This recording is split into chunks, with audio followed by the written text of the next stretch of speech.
Guys, ito yung langka. Kasama to sa in-order ko sa online palengke. At try ko magluto nito. First time ko magluluto ng ginataang langka. Yung gulay. Lalagyan natin ng pork, hipon, at papaanghangin natin. Kasi sabi nila masarap daw maanghang. So, lilinisin ko lang to, then ihahalbos ko. Pakukuluan sa tubig. And then mamaya ipapakita ko sa inyo kung paano ko siya igigisa. Okay. See you later.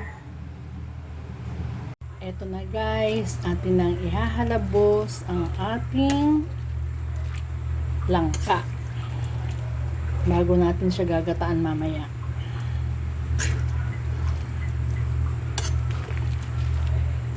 Papalambutin natin siya. Ito na guys, malambot na siya. Hahanguin ko na siya. Ayan. Guys, iluluto na natin ang ginataang langka. Ito ang ating langka na ihalabos na natin. Ito ang ating sibuyas. Naka-ready na. Sili na pangpaanghang. Pork. At saka ang hipon na hinalabos ko na. Alam nyo na story niyan kung bakit nakahalabos ang hipon ko. At eto naman ang aking gata.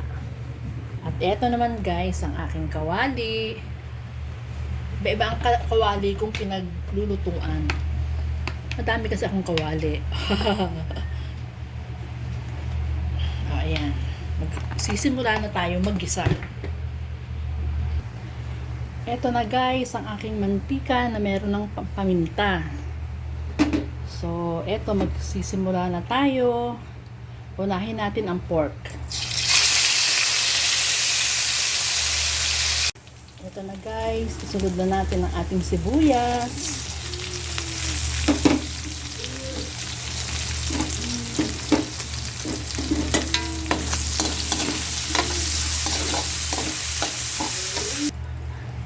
Ito pala guys, nakalimutan ko ang luya. O yan, buti na habol pa. Tamang nagigisa pa ako bago ko naalala. O yan. Sabay-sabay na natin silang tatlo.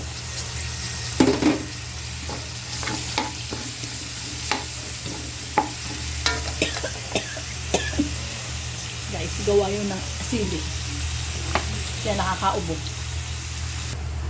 Guys, isunod na natin ang ating hipon.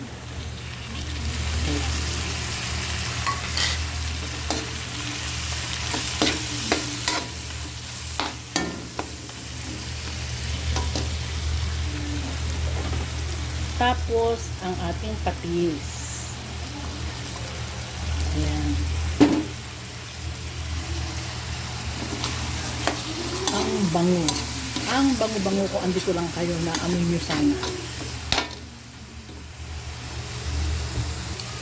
Eto guys, ilalagay na natin ang ating langka. Ayan.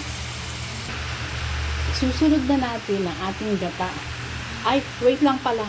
Ang gata ko nasa ref. Kukuhanin ko muna ha. Wait lang. Guys, eto na. Ilalagay na natin ang ating gata.